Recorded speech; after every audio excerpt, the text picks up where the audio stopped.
All right, so we are now opening up to all of our attendees, and people are joining in. Hello to everybody joining in tonight.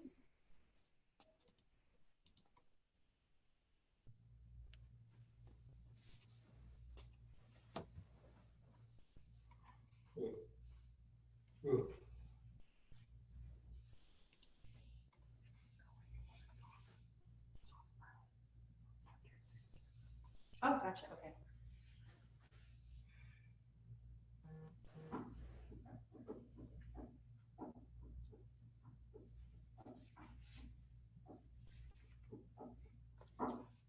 No, you're not making me nervous at all. Good. So be sure that you throw your Culinary concepts, but I'm the chef or you're the manager of Nibblers, and Yeah. throw a little thing in there. Okay. You know, hey, Bill. Yes. As we've got everybody joining in here too, I'm realizing that the way the sound is, it may not bring the image up to the screen. Gotcha. If that makes sense, because it's going to highlight where the sound is. Here's what we're going to do then. We might have to switch over to the phone.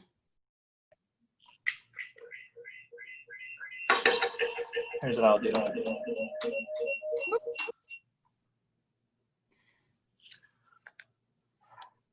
Hello to Addison. I see you in the chat over there. So those of you who are just joining us, we're doing a little bit of a quick set here.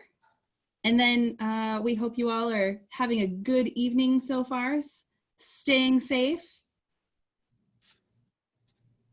We're gonna wait just a few more minutes as people join on here.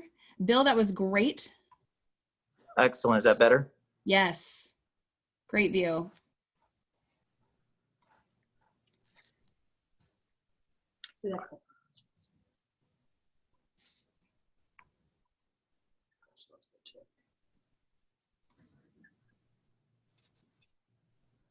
Look at all of that. I'm so excited for today. I love these science of cooking segments we've been doing. So hello to everybody who's joining on. We're waiting just another minute or so as our attendees all join up with us tonight. You got a shout out, Chef Cynthia, already? Hello. Grace, Molly, Pauline, hello to you all too. Thanks for joining us tonight. Again, we'll get going in just a few minutes.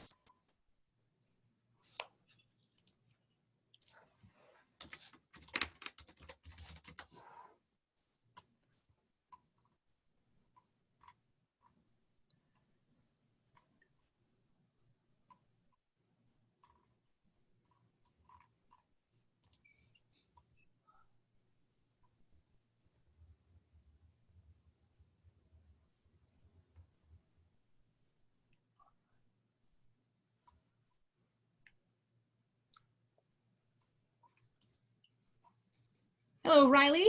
We see you there. Thanks for joining us tonight. Any of you who are just joining us, of course, feel free to use the chat to communicate with other attendees and the panelists, of course. We will get going here in just a minute as people join us. We've got waiting for just a few more people.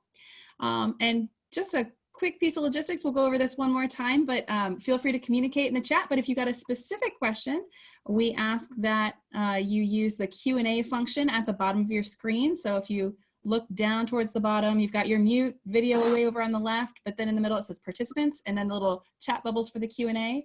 Right there, you're gonna click on that so that you can ask a question. And we have a question in here already. Can you hear us?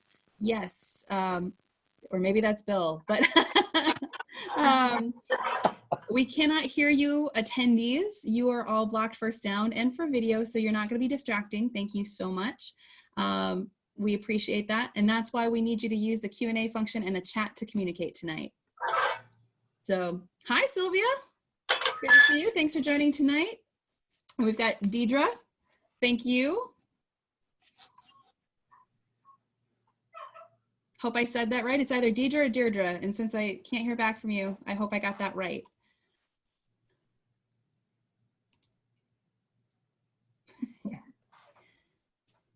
With a name like Sari, I try to get the names right. Hello, Vicky. Thanks for joining us tonight.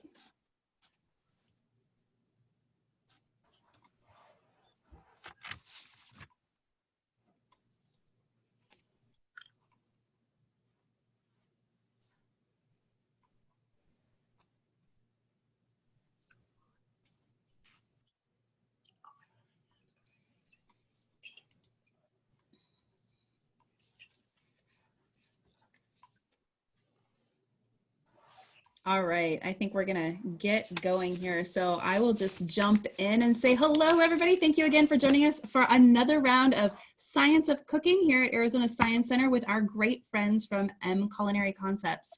I'm Sari Custer, Chief Science and Curiosity Officer here at Arizona Science Center, and I'll be your host and moderator tonight. And we'll be throwing a little bit of that science in with the great cooking coming from Chef Cynthia Sharkey. Chef Cynthia, how you doing tonight? I'm doing wonderful. Thanks everybody for joining us. Getting out of the heat. Let's do a That's little right. plant cooking. And we want to thank everybody for continuing to stay home and safely social distancing where we can. So tonight's another opportunity to just enjoy some virtual science, having a little fun while we're all at home. And we've got some great recipes tonight. Chef Cynthia, what are we going to be cooking tonight? We're going to be showing kind of the magic and the power of beans. So first thing is going to do a aquafaba, which is the fancy word for bean water, meringue whipped cream as a base. Then we're going to use our chickpeas from that. We're going to be doing a curry that will also include sprouted beans. And then last but not least, we're going to do chickpea flour tortillas that we can serve with our curry. Awesome. That sounds fantastic. And now those of you who registered ahead of time and received the recipe cards also have those recipes already and maybe trying this with us at home, which is awesome. If not, don't worry. You can always try it again later with the fabulous recipe cards that have gone out. So take note. We will also post this onto YouTube and after the event because we are recording tonight. A couple of quick things if you're just joining us. Again, we are recording tonight. We've got the chat over on the side of your screen where you can communicate with other attendees, also with the panelists. And down at the bottom of your screen, there's a Q&A function. So if you want to ask a question tonight, we encourage you to do so. We just ask that you add it into the Q&A box so that we can ask it and have it there for us separately. All right. Also, attendees, we can't hear you or see you. So that's also why we need you to use those communication functions tonight. But don't worry, if you decide that you're having a lot of fun while you're cooking tonight and you make a bunch of noise, it's not going to disturb anybody else. We want you to go ahead and do what you need to do. This is going to be great. All right. So we're going to jump into this. Chef Cynthia, now, can you first, we focused on the science of cooking because I love being able to find science in all kinds of unexpected places, like in the kitchen. Can you share maybe with our attendees tonight what you think about the intersections of science and cooking? It's always been fascinating to me. I went plant-based about 4 years ago, which kind of reinvigorated my interest in food and cooking and the science part of it again, because it is so necessary in plant-based. It's not you're buying a steak and throwing it on a grill. I actually could do that with vegetables, but it completely reinvigorated my interest in it again. And I'm going to show you just some basic things about little things that you can do to food that it will boost the nutritional value of it, make it a little, even whole foods, make them a little bit more healthy for you. Awesome. And would you share too a little bit about maybe how you got in cooking in the first place for any of our aspiring chefs out there who want to make those connections with science and cooking? Well, got into cooking. I've always loved to cook. Grew up in the Valley here watching Channel 8. We had all the cooking shows on Saturday morning. I would always try to get out of ballet class to go to watch the cooking shows. Ended up opening up a couple of restaurants in Chandler, sold them, then moved to San Francisco for a few years. And after San Francisco, moved to Spain. And basically in Spain is really where I got into lots of vegetables, and they eat a lot less animal proteins there. So that's really where kind of got me inspired to eat more veggies and fruits. When I came back here, I started working at Culinary because I was working in Spain, working here, and got hired on to do the Phoenix Open. And ended up just loving it here, and I've been with Culinary over 10 years now. Oh my gosh, that's an amazing story. And it sounds like you've had just a lot of adventure in cooking. So all over the country and doing a lot of different things. So our aspiring chefs out there, feel free to think about this as a potential STEM career too. All right. So it's an amazing career. Like, it's taken me all over the world. And it's been a fabulous career for me. Well, with that too, I don't want to stop us from getting into this awesome recipe. So I'm going to let you take it away. And then again, for anybody joining us for the first time tonight, know that I'm going to interrupt with some science and some questions. So go ahead. If you've got questions, attendees tonight, pop them into that Q&A box, and we're just going to have a lot of fun doing what we do. All right, Chef Cynthia, take it away. Nice. Okay, the first thing we're going to do is our aquafaba whipped cream, more like a meringue, because there's no fat in it, like you think of like a heavy cream. And if you're looking and following your recipe cards, on your recipe, it's going to tell you 3/4 of a cup of Aquafaba. Just use a can. It's going to be between 2/3 and 3/4 of a cup. And I've done this 100 times. A can is perfect. So I just get the top of it off, and I'm going to drain out the bean water, basically. We're going to get a little beans in there. This is the stuff you always pour down the drain, or then you rinse your beans, but it's actually full of amino acids and starch. And my favorite part of this is Aquafaba was the name that was coined in 2014 because they wanted to come up with something more exciting than bean water. So it's actually just bean water. You can make it from scratch at home. I wouldn't recommend it though. It's a lot of effort and it's not as consistent. I mean, open up a can, dump it in. Now you've got your beans to do something with. So now we've got our bean water in here, or Aquafaba. Chef Sharkey, that kind of steps into our first moment of science, I guess, on this too, because I've never done it, but I was just learning that it can take hours and hours and hours to soften chickpeas if you're going to do it yourself, where you actually should let them sit overnight. That's true. How long would it actually take if you wanted to do this yourself? I would soak them overnight, and you're probably looking at about 3 hours. Do not add any salt to the water. The salt will harden the shell of them, but you're looking at 3 to 4 hours. Okay, good to know. And that Aquafaba, it's Latin, if I recall too, right? Derivation, Latin, aqua for water and faba for beans. So yes. Anybody out there looking for that moment of etymology there? All right, keep going. Oh wait, can you use no salt added beans is our first question as well. Yes, no salt added beans, regular beans. If you're plant-based like I am, try to go for organic beans. I try to go for organic anything, but organic beans 99% of the time are not going to have any animal products in them. Awesome. All then right. Our next step is we're going to add some stabilizer, which is cream of tartar, which I actually had to go out and buy for this. At my home, you can also use a little spoonful of lemon juice or apple cider vinegar, something that's going to bring up the acidity level in there. And it's 1/4 teaspoon. I'm just going to top that in. And at this point, we're not adding any sugar or any vanilla extract. Right now, we're just going to try to break up those amino acids and get them all spinning around and crazy. And you can use a stand mixer for this. You could use this kind of blender. I would not use a blender, and I would not use a whisk. You're going to need more power than a whisk is going to provide. You really want to just tear those amino acid strings apart. So it's going to get a little loud for a second, so I'll get a little louder too. That's all right. Well, this is the perfect time to be talking about the science, because I know now that we're beating this, and I held off just long enough. So while Chef Sharkey is beating on, go ahead and keep going with the mixer. Okay.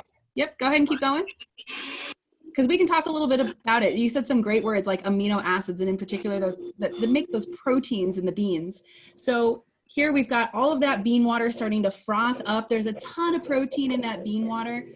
So that's what's helping here. If you guys remember back, those of you who joined our ceviche conversation, Chef Sharkey just added cream of tartar, which is a product that's really interesting in and of itself. It's actually what's left over from the winemaking process, from the fermenting process. And it's not actually creamy. It's that dry, white, powdery substance that you saw her add.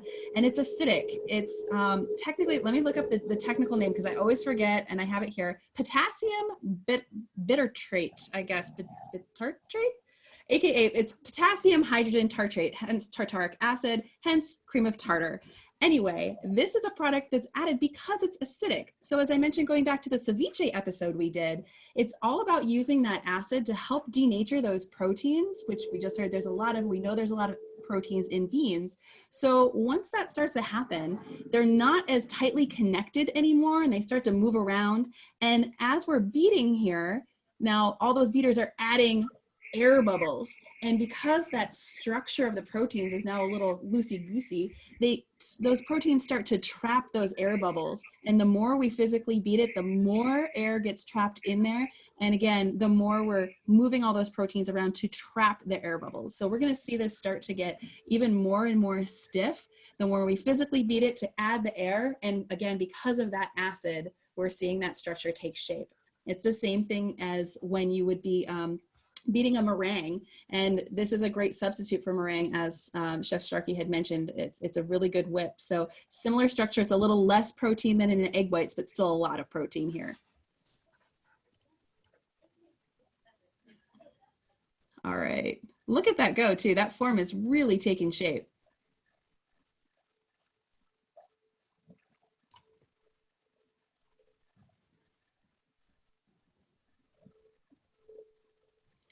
So let me check on our questions here. At this point, it's a good time to take any questions if you have anybody, have any, if anyone out there has questions right now.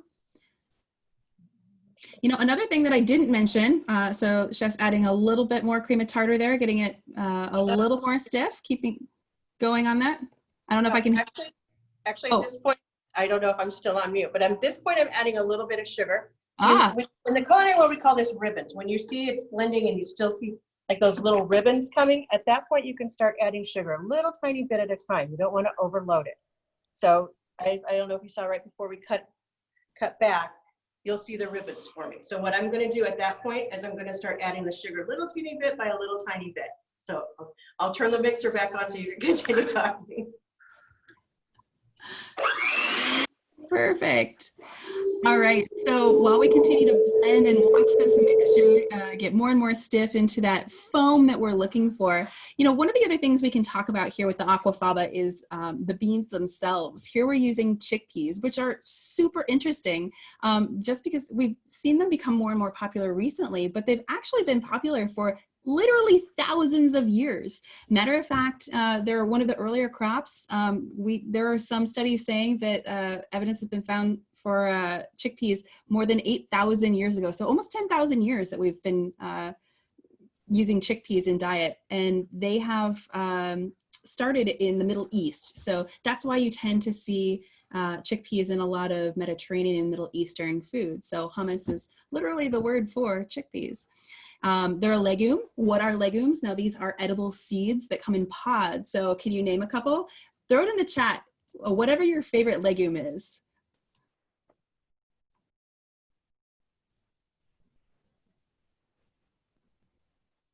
Edamame, that's definitely one. Thank you, Riley. Pea pods, Lisa. Any others? Sweet peas.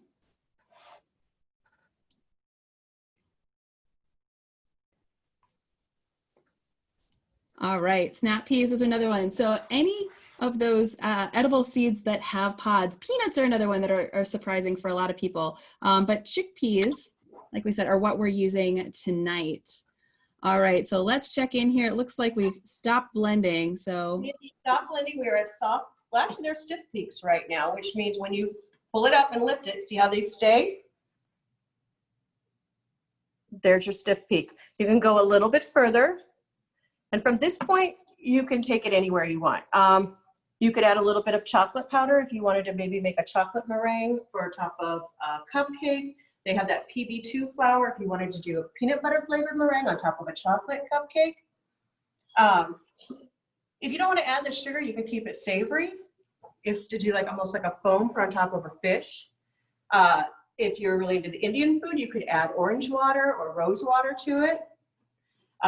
There's a million recipes and a million ways to use this. It's all on YouTube. And this is kind of the base too if you wanted to do like a vegan mayonnaise. So this stuff, gold in a plant-based kitchen. We used to always dump it out, but and it'll keep over a week in your refrigerator. If you decide you only need to use the chickpeas that night, save your aquafaba, you know, make a meringue for the weekend or make this whipped cream, put it on pancakes with raspberries for the kids. It's another good way to give them a little bit of extra protein too. And it's, you know, bean water. It's fun. I love this. It's so exciting because I never would have thought of this, and I didn't know that until we started talking about it. And I love that it's something that I literally have in my pantry right now. Yeah. Okay. Next thing is, originally, if you look on your recipe cards, we were going to do a sprouted chickpea curry. But going to the grocery stores, I'm sure everybody's experiencing it. There's not everything at the grocery store that there used to be, and I couldn't find dried chickpeas. So I ended up using these black beans. And I'm going to talk a little bit about the sprouting, or I'll let Sari talk more about sprouting too. Basically, you can sprout any kind of pulse, legume, bean, seed. And any of those that you sprout will work in this recipe. So we started with those. You can also get something like these lentils here. The one thing you want to look for when you're sprouting beans, though, is don't get split peas or get split lentils. That means they've been cut in half.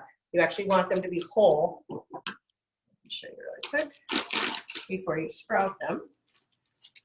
And there's a bunch of videos also on YouTube and all over the internet about sprouting. If you wanted to reach out, I could show you, talk to you about sprouting, but see how they're whole. They're tiny, but they're whole.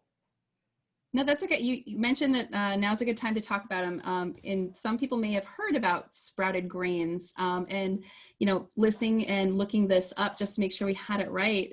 You know, Harvard Medical even talks about sprouted grains as being slightly better. Are they better than whole grains? Well, they are actually really good for you. If you catch them at the right time, the germination process of the seeds breaks down some of the starches, so they're not as starchy. And then also it makes the percentage of nutrients higher because it breaks down phytate, which is phytic acid, which prevents some of those really great vitamins and minerals from being absorbed in your body. So it's a naturally occurring substance in the beans that you normally would eat, or in those grains that you would eat, but it doesn't allow for that absorption. And here, when you start to sprout it and it breaks down, that means you actually can get more nutrients absorbed in your body. So it's a really interesting thought that just by sprouting those seeds a little bit will make a difference.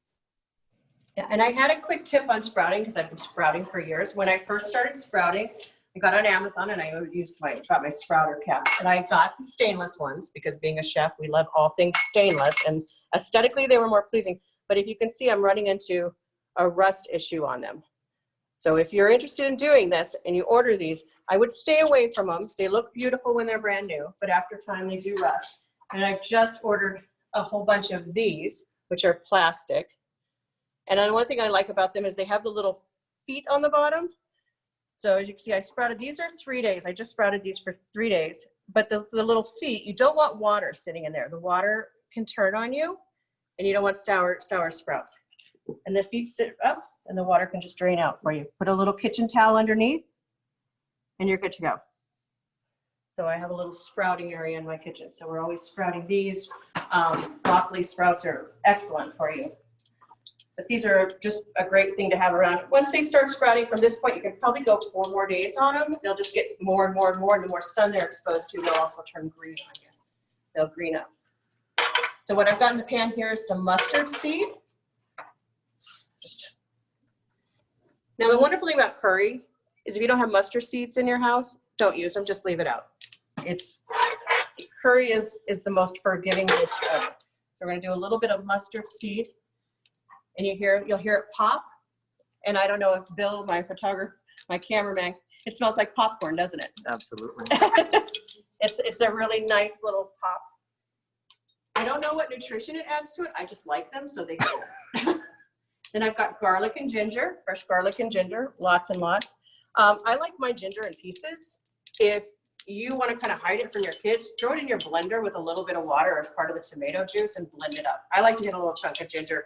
To me, it's like when you're get the guacamole and you get that big chunk of avocado. It's like, ooh, I got that. So we're going to add these guys in. I have a question about the oil that you're using. What kind of oil are you using today? I am using coconut oil. Mostly whenever I cook Indian food, I use coconut oil, and I use virgin unrefined because I like that coconut flavor in there. I also use that when I make basmati rice. I'll toast the rice in the coconut oil a little bit before I make it. It adds another note. It's just another, cooking is all about layering flavors, and it just adds another layer of flavor. You don't want to brown your garlic. It's going to turn bitter on you. So we're going to keep a little eye on it.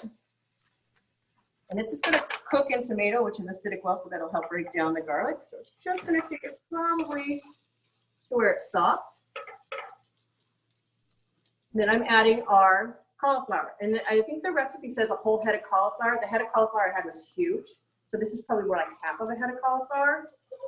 That said, curries are a great way to clean out your vegetable drawer. If you don't have cauliflower, use broccoli. Use cubed pumpkin. Use portobello mushrooms. Just get your veggies in there. So put our cauliflower in. Onion in. We're going to put red bell pepper in, which is a great source of vitamin C. So when you're cooking with beans, it's good to have a little extra vitamin C in your dish. Sari, you want to tell them why?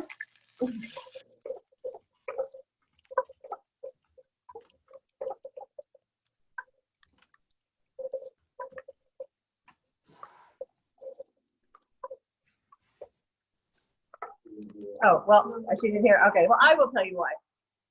There's a lot, you'll see a lot on the internet about anti-nutrients with beans. There are chemicals within beans that can inhibit your body from absorbing all the wonderful things in beans. There's two really good ways to get rid of those. The first is you're going to soak your beans, which anything like a canned bean or sprouted beans will have been soaked. So a lot of those anti-nutrients will come out. The second is you want to add a higher level of vitamin C. You only need about 40 milligrams of vitamin C per person to pull out, to counteract, I should say, the anti-nutrients, which is about a quarter of a bell pepper, a handful of spinach, you know, a squeeze of lemon juice. So it's very, very, very easy to get rid of the anti-nutrients. Nobody's just going to eat a handful of raw beans. So we're going to give these a quick little saute.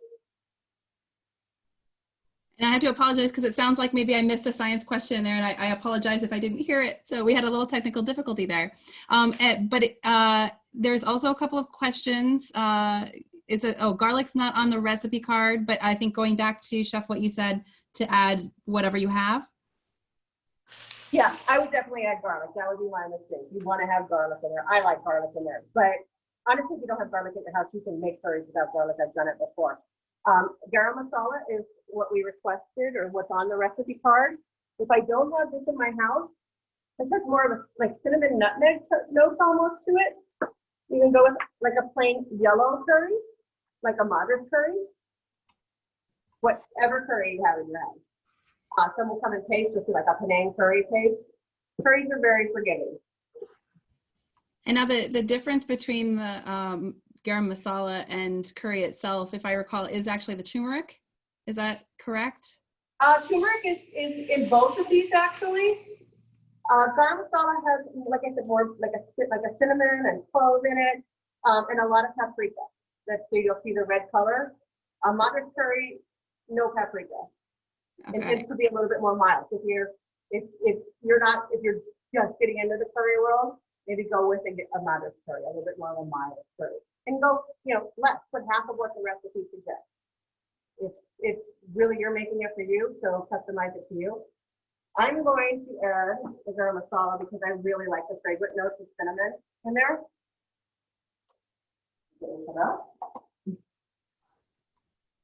And I guess since we mentioned it too, we can't turmeric. It's beautiful when it's in powder form. It's yellow. It is a ground root. It also can be used as a pigment for those of you who are looking to do a little art on the side too. It can be mixed with a little bit of water and used as a paint, yellow paint.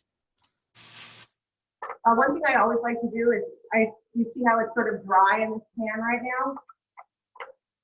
And I've got a fair amount of coconut oil. I'm bringing out the flavors of these dried powders, of these dried curries. I'm actually going to put a little bit of this into it because I might have this for dinner tonight and I really like it.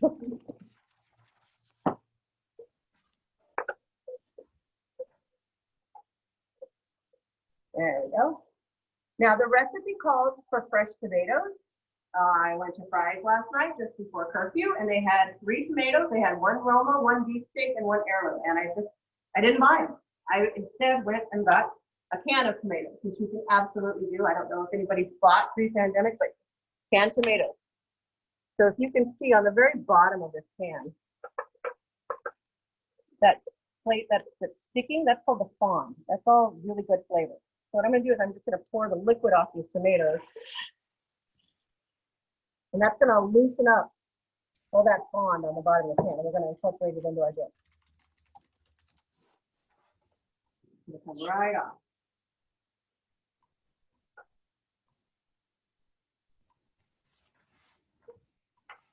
And I don't know, Bill, if you can get in here and check this out, but now I have a perfectly clean pan on the bottom. And all that flavor is now in my curry. Oh, wow. That looks fantastic. It's good. So now we're going to add the rest of our tomatoes. And a fair amount of liquid, so I'm going to let this cook down. I'm going to put this on low and I'm going to let it simmer. because I want my cauliflower to cook through. Not turn to mush, but cook through.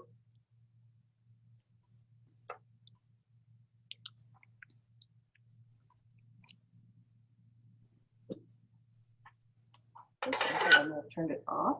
Oh no, I have that. And there was another question here, Chef. Were you using a high or low flame tonight? I'm using more of a medium flame. It's at this point you could turn it up if you add a little more liquid, but probably more of a medium flame. Chefs, we tend to cook everything on high, honestly.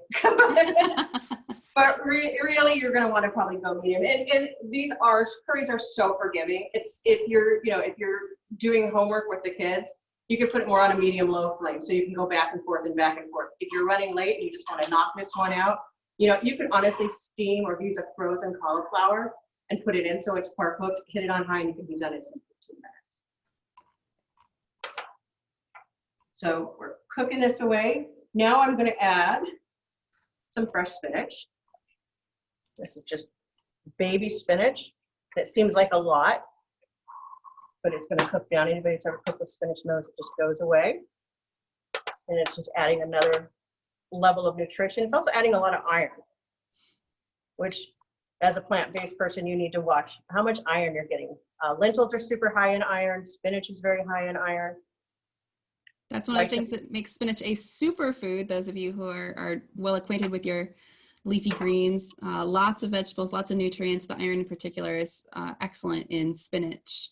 Unfortunately, one of those culprits that always gets caught up in those nationwide moments of hysteria when there's a foodborne illness issue, but it is a plant. It grows in the ground. When farmed, that can happen. So another piece of science here, just before you're using any of your fruits or vegetables in any recipe, you want to make sure you give them a thorough washing just with some clean water.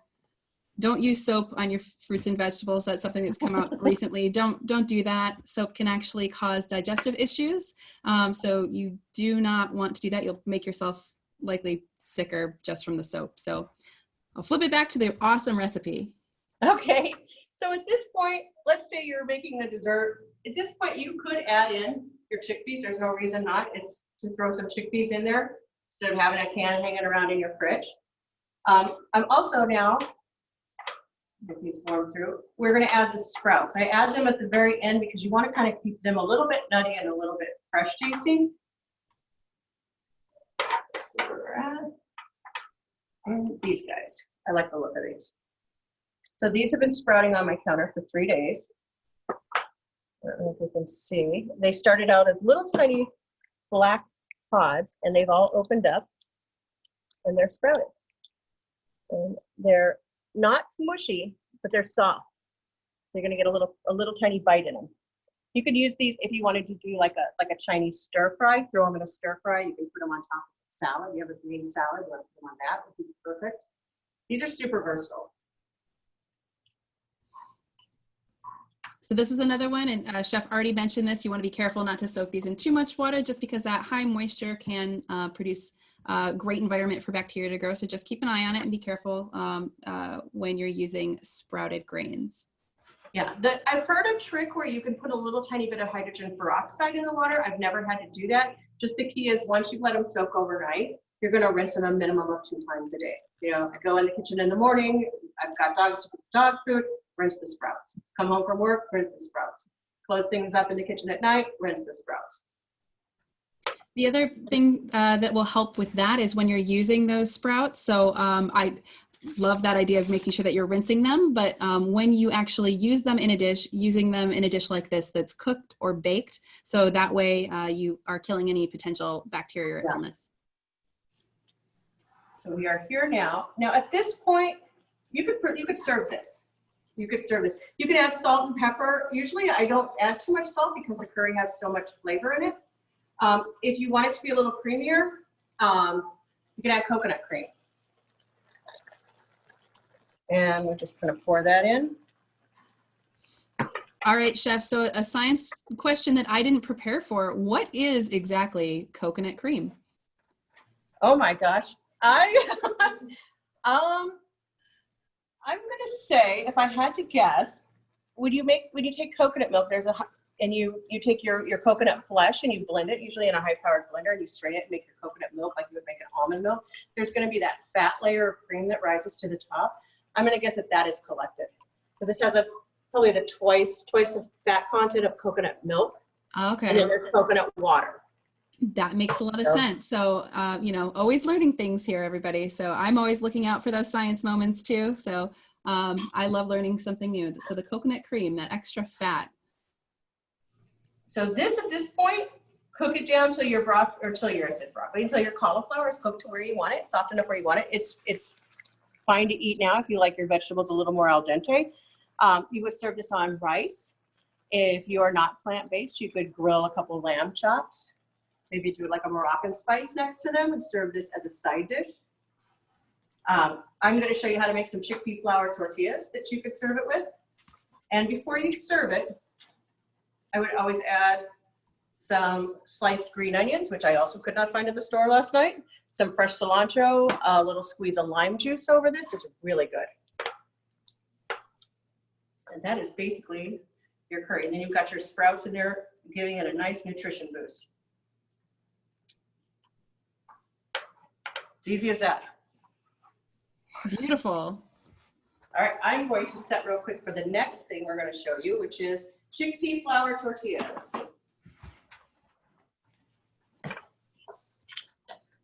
So we're loving chickpeas. When I first wanted to make these, there's a lot of information. You could take dried chickpeas and you can throw them in your Cuisinart or your blender to make chickpea flour. I paid a lot of money for my Vitamix. I'm not putting chickpeas in it. So you can go, there's a bunch of international markets. We're so lucky to live in the Valley. This is Besan is what you're going to look for. It's a superly fine ground chickpea flour. And trial and error and a lot of Googling in the store and asking people, this is your huckleberry. This is what you want. So in here, I've got 2 cups of Besan and 2/3 of a cup of tapioca flour. And the reason you want to add that tapioca flour is it's going to give the elasticity to your tortilla. If you just went with chickpea flour, you wouldn't be able to roll them, or these I made a few hours ago, they're still soft and pliable. That's because of the tapioca flour. So tapioca flour and a little pinch of salt. If you're worried about your sodium, feel free to leave the salt out. It just adds flavor. It's not important to the science of the dish. And then we're going to add, actually before we do that, we're going to start our skillet. A note too, tapioca, I just had to double check my notes here. Tapioca is starch from the cassava root. Usually used as a thickening agent, although you sometimes see tapioca in its own puddings as a highlight, but it's usually, as mentioned, used as a thickener, similar to cornstarch. Yeah, you could actually use cornstarch too if you can't find tapioca flour. I think tapioca flour actually works better, but you can use cornstarch if you need to. And I was trying to think of what else tapioca is in, but I guess if you've ever had those boba style drinks, so the fancy teas with the tapioca pearls, same thing, just in a different form. Okay, so what you're going to do is you're going to add your water. You're looking for the consistency of pancake batter. And this is really easy to mix. So I believe the recipe says 1.5 cups of water, but I usually eyeball it. I made these earlier in the day too, just to make sure I was getting it right. Which is a little different because in science, usually we try to be as exact as possible because sometimes you really need that precise measurement. So this is where that art comes in. I think it is, you're really looking for the consistency. And well, you've got your ratio of tapioca flour to chickpea flour. That's the important ratio. The water, there's just going to be how viscous. You could make them. I don't know if anyone's ever seen the chickpea omelets for plant-based people. We use those instead of an egg omelet. You would make it a little bit thicker, and you could add some baking powder and the salt to it. It'll give it a puff, so you'll get more of an egg omelet style. We're going to keep these flat like tortillas with wraps. And I think we're about there. And you see how easy it mixes? Extremely easy. There's a couple little lumps in there. I wouldn't worry about it too much. And there's very few. So that's pretty And- thin. Yeah, it's almost like a crepe batter. I would say mostly like a pancake batter, a combination between pancake batter and crepe batter. So what I want to make sure is my pan is hot. And it is.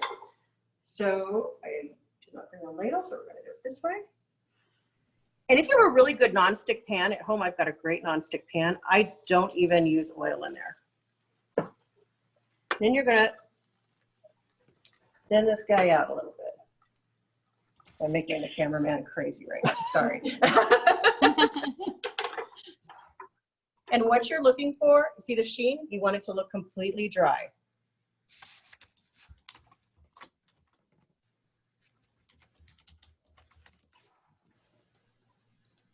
And you're These gonna you can make a, air I'm bubbles. sorry. I said we usually see the air bubbles, right? That was always what I was taught, is to look for that cues, the air bubbles. So that's when we start to see some of that cooking. We're seeing actually technically a chemical reaction there for that. It's changing. We can't change it back. Yeah, and the flavor is completely different. It's very green. This batter, if you put a spoon in it and try to eat it, it's horrible. Like you're like, oh, I'm not going to eat that. Once you cook it, it gets very nutty and it's an amazing flavor. But so I don't know, so maybe you can answer. I don't know what the reaction is that takes place, but it's so much better when it's cooked. Well, and that happens with a lot of different products. When you add heat, you're starting to change the structure of those materials. So you've got a reaction there. I don't specifically know what it is, but likely as you're changing those textures and compounds, the flavors are changing as well. So I'm glad to know it tastes better when you cook it and not worse. Oh gosh, yeah. So, and you can see how it's kind of pliable.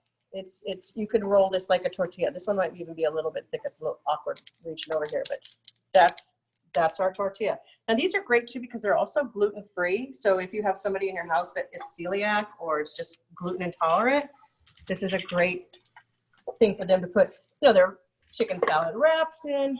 You can do burritos, breakfast burritos in them.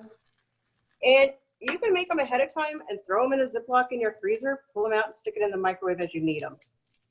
And if you want it to be even thinner, you can almost like a crepe style, you could do that. I've done this where I've thrown bits of vegetables in there as well. They're really open to your own interpretation. So let's say if this was like the omelet, you would, And you mentioned gluten, so I'm going to throw in my science moment there too, because a lot of people have asked what exactly is gluten. So gluten is a substance that's in a lot of cereal type grains, so wheat in particular. It's made of a couple different proteins, and it's what's responsible for the elasticity of it, and that's what can cause the issues that, as mentioned, in celiac and other individuals who have that sensitivity to it as well. Not just a disease, but there's a lot of sensitivities around gluten. So a good substitute, and good to know that you can see that even without gluten, there's still some elasticity here. That's because of the tapioca flour. And the chickpeas also lend themselves a bit to the elasticity, but the addition of the tapioca flour, I don't know if anybody's ever had, I don't like gluten-free rolls or something that have that dry, mealy taste. This will not. These are just silky. They're amazing. So so basically at home, I would make a bunch of these and serve them on a plate with my curry. And I make a whole bunch, probably throw them in the freezer because once I'm done with it, I like to be done with it. So they freeze pretty well? They do. They freeze well. It's always a nice trick. I'd like to do that with extra pancakes and waffles at home all the time, just throwing them in the freezer because they can freeze really easily. Yeah, I think the tapioca flour makes it very forgiving. So they just, after they come out of the freezer, they're still nice and soft. So that is basically your chickpea tortilla. That is more like a pancake, but they work. And I'll let you try one, Billy. Thank you. They're incredible good. We'll have to develop that taste division, right? So that we can, send everybody a taste of what it's like. Yeah. So basically we just made a whole dinner in like 10 minutes. I mean, plant-based cooking is very easy. Getting some laughs here. Throw together a salad, you're good to go. You can make some ice cream with some frozen bananas. You have a complete meal. So, as we finish out this last one, there's a couple of questions here that I want to make sure we don't miss. And a couple of comments too. Riley, thank you so much. As we were making the curry, Riley says they've taken a can of coconut milk, put it in the fridge, and then it separates so that you can use the cream on the top as a thickening for a creamer. So great tip. Thank you for that. We talked about it being that extra layer of fat. We've also got a question. Let's see. Is there an individual who's new to the state? Is there an Indian food store you recommend particularly in the Chandler area, if you know any, or a great international food store to get some of the materials you've talked about? My favorite international food store is actually called International Foods, and it's on Broadway, Broadway and Alma School, and it's huge. It used to be a Costco, if that tells you anything about the size of it. Oh, wow. Pretty much everything you see here, I buy there. There's also, if you do with this like an omelet style, there's something called black salt that has a sulfur taste to it. You can use a little bit of that. They truly have everything, and people there are incredibly helpful. I never would have imagined a sulfur taste being something that you want to achieve, but I can imagine mixing it would create for some unique flavors. Yeah, well, it's funny when you go plant-based, you think you're gonna miss the steaks, you miss scrambled eggs, you miss brie cheese, you miss those kind of things. So to be able to make some scrambled eggs and have that sulfur taste, it sounds crazy that you would want it, but you actually crave it. Huh. All right, Chef, we've also got another question here that says in one of the cooking classes, we had another session where Chef cut the tomatoes so that the middle wasn't used. The question here is, when using fresh tomatoes, should you use the whole tomato in the curry? And if so, what type of tomatoes in the curry? Oh my gosh. I would say it depends. If you're fine dining, I would never use the center of the tomato. It's just, you just core it out, and you would probably peel it as well. And tomatoes, I usually go for aromas just because of the shape of them. They're easier for me to cut evenly. I like aroma tomato. They're usually probably the least priced tomato at the grocery store sometimes.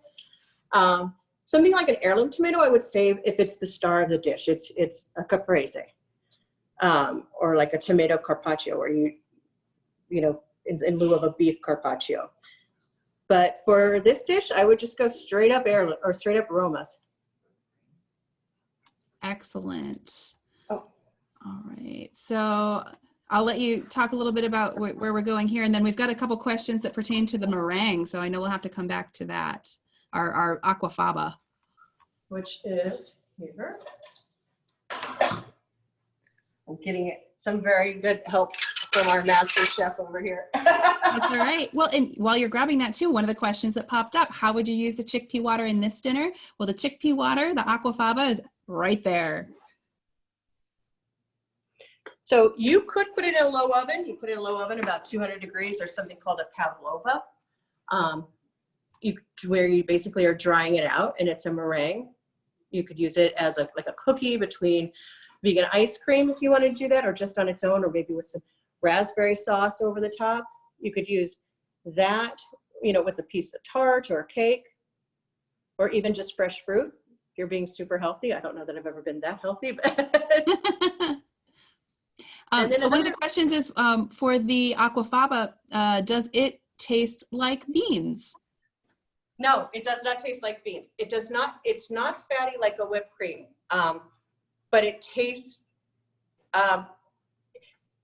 it doesn't really have any flavor. It tastes like whatever you're going to put into it. It's more like think of it like a meringue, like an egg white, where it just will take up whatever flavor you're putting in.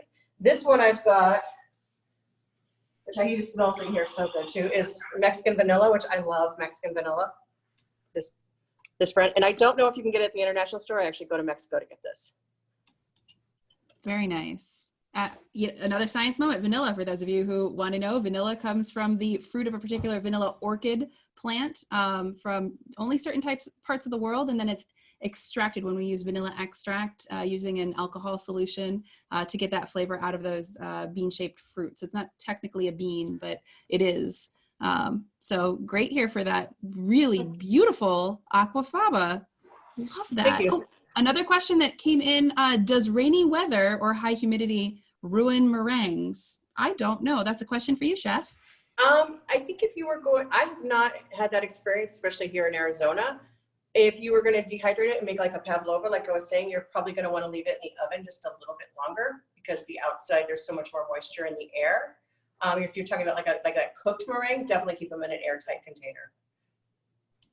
Because they are dry. So like salt, they'll pull moisture out of the air. Excellent, thank you. And there was a question about pavlova, so I'm glad you, I just, of course, dismissed it. Pavlova, how do I say that? I missed it. Pavlova. Pavlova, like Pavlov, like the dog. Ballerina, Anna Pavlova. Anna Pavlova, or like Pavlov. Wonderful. That is Well, like her tutu. Yes. Excellent. All right. So I think we've actually answered all the questions too. So attendees, this is your last chance for any other questions. We've covered everything from sprouting grains to using chickpea water, the Aquafaba bean water to make whipped cream. This looks absolutely spectacular, Chef. Thank you. All right. So sounds like we're in a good place here. We will send around the recipe cards to everybody who attended today, just so that we have those recipes and you can all try them at home. Again, Chef, thank you so much for the fabulous recipes. They look tasty. I enjoyed learning a little bit more about a healthy plant-based diet that was very balanced and having a little fun with the science. Thank you so much. And just wanted to say I'm at Nibbler's Catering. We're part of Culinary, and it's just Cynthia at Nibbler's Catering. If anybody has any follow-up questions or wants any additional recipes that are plant-based, just reach out to me. I'm more than happy to spread the word about being plant-based. Excellent. Thank you so much for that resource. Thank you to all of you who are joining us tonight. We appreciate our friends over at Culinary Concepts for joining us, and we'll keep you all posted for our next opportunity for the science of cooking. We hope you all stay safe, and we'll see you next time. Bye. Making me hungry, Chef. Looks great.